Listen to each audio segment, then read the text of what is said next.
Hello दोस्तों, मैं हूं एक्स मुस्लिम स्पार्टिकस और आप देख रहे हैं अपना यूट्यूब चैनल।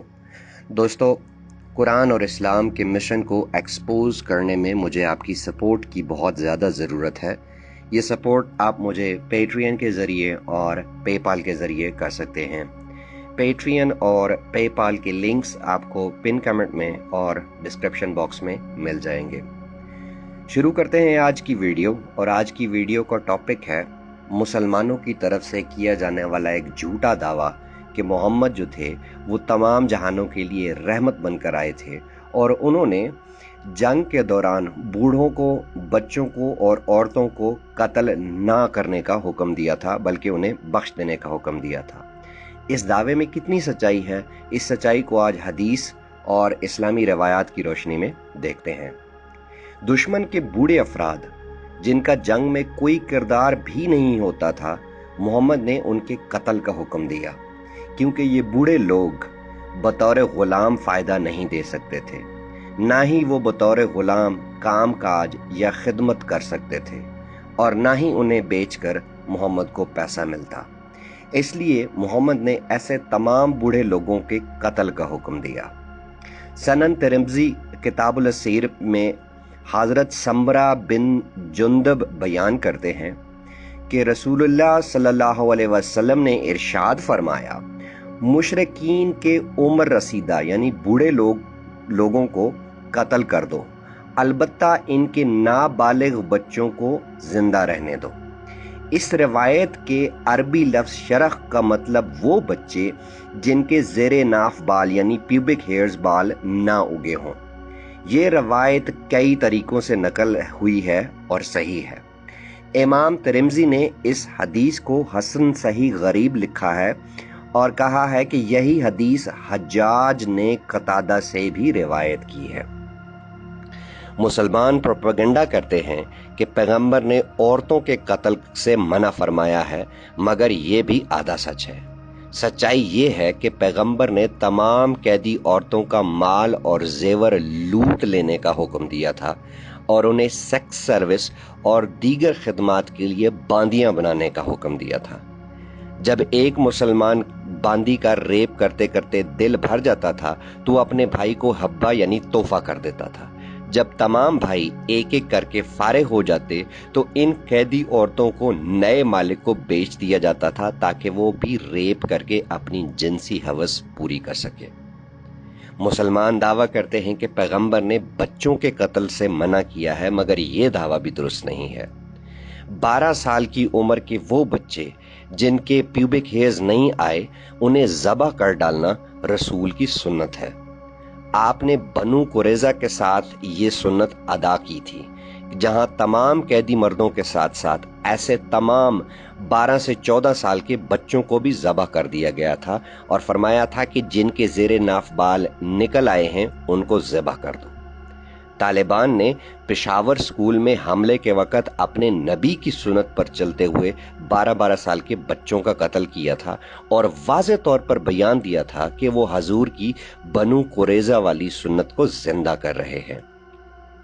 मुसलमान झूठा प्रोपेगेंडा करते हैं कि पैगंबर ने कैदियों के कत्ल से मना किया है, मगर सच्चाई ये है कि मोहम्मद खुद वो शख्स था जिन्होंने बनु कुरैज़ा के 800 कैदी मर्दों को ज़बह कर डाला था। पहले बनु कुरैज़ा को मोहम्मद ने पैगाम भेजा कि वो जंग की बजाय अपने हथियार रखकर कैदी बन जाएं। जब उन्होंने पैगंबर का ये पैगाम कबूल किया, तमाम हथियार रख दिए और अपने आप को कैद के लिए पेश कर दिया, तो मोहम्मद ने जंजीरों में जकड़े इन कैदियों को ज़बह करने का हुक्म दे दिया था।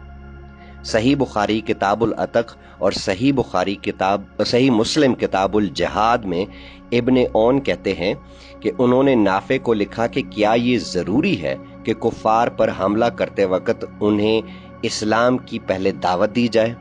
इस पर नाफे ने जवाब दिया कि ये चीज़ इस्लाम के शुरू में थी, मगर बाद में रसूल ने बनु मुस्तलिक पर बिल्कुल गफलत की हालत में हमला कर दिया था, यानी कोई दावत नहीं दी थी, और उस वक़्त हमला कर दिया था जब उनके माल मवेशी जानवर पानी पी रहे थे और उनके लड़ने वालों को कत्ल कर दिया गया था, औरतों और बच्चों को कैद कर लिया गया था।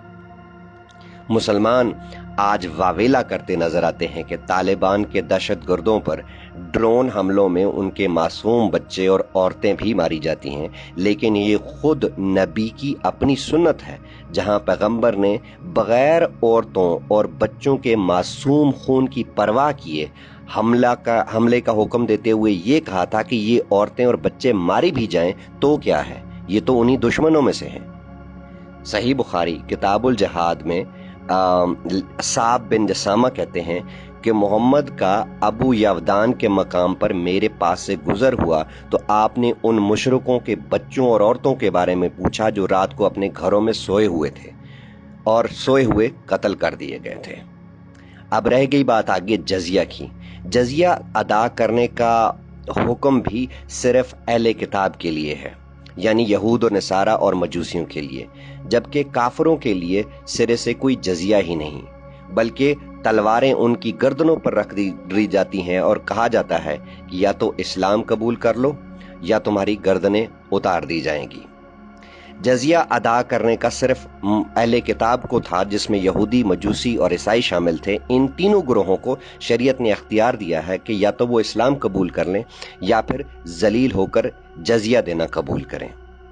सही मुस्लिम किताबुल सलाम में लिखा है कि रसूलुल्लाह फरमाते हैं, यहूद व नसारा को कभी सलाम की इब्तदा ना करो, और जब इनमें से कोई रास्ते में मिल जाए तो उसे जलील करने के लिए तंग रास्ते से गुजरने पर मजबूर कर दो।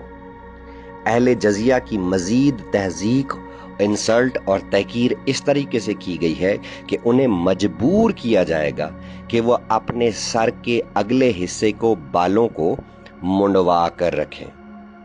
अहले जजिया काठी डालकर घोड़े या गधे पर सवारी भी नहीं कर सकते। अहले जजिया मुसलमानों से किसी भी चीज में बराबरी नहीं करेंगे, और ना लिबास में, ना जूती में, और ना ही सर के बाल बनाने में। अहले जजिया पर यह भी पाबंदी लगा दी गई कि वो मुसलमानों से उनकी जुबान नहीं बोलेंगे और उनके जैसे नाम भी नहीं रखेंगे। अहले जजिया के लिए ये भी हुक्म था कि वो अपने शहरों में कोई नया चर्च तामीर नहीं कर सकते, और जो चर्च या उनकी इबादत गाहें पुराने होकर गिर रहे हैं उनकी मुरम्मत भी नहीं की जा सकती। काश कि मुसलमान अपने पैगंबर को मोहसिन इंसानियत, यानी इंसानियत पर एहसान करने वाला कहने से पहले एक मर्तबा, सिर्फ एक बार इंसान बनकर इंसानियत की नज़र से इन हकीकतों को देखें तो उन्हें पता चल जाएगा कि मोहम्मद से ज़्यादा हेटफुल, मोहम्मद से ज़्यादा जालिम, मोहम्मद से ज़्यादा गंदा इंसान इस कायनात में आज तक पैदा नहीं हुआ और ना ही कभी कोई पैदा होगा। दोस्तों, आज की वीडियो के लिए इतना ही। फिर मिलेंगे किसी और वीडियो में किसी और टॉपिक के साथ, और हमेशा की तरह मेरा आखिरी मैसेज, इस्लाम छोड़े, इंसान बने।